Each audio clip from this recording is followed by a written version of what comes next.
Welcome back. Now in this video, we are going to set up our list automation, and we can do that by going to the list options menu and then clicking on list automation.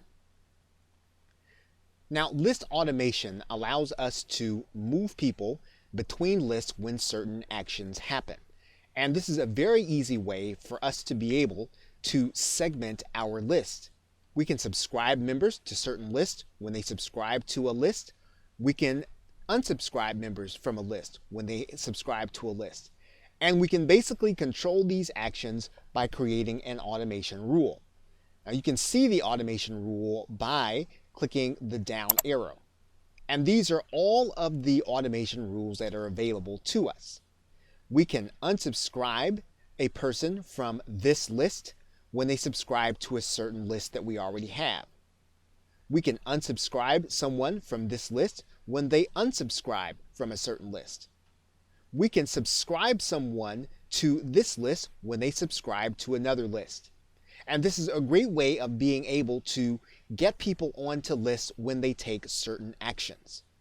Now, creating a rule is as simple as determining which list you want to interact with and then setting the rule.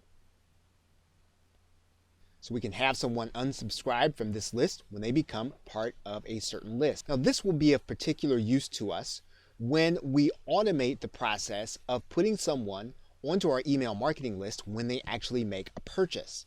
So that if someone is part of the list that we're on, and this happens to be a prospect list or a new introductory customer list, we can have that person removed from that new introductory customer list to a more focused customer list when they purchase a certain product.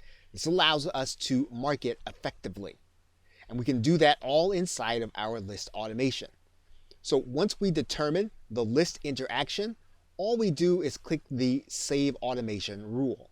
And then we have the rule in place. If we decide that we don't like the rule and it isn't working the way we'd like it to work, we can actually go to the Delete button and take the rule out.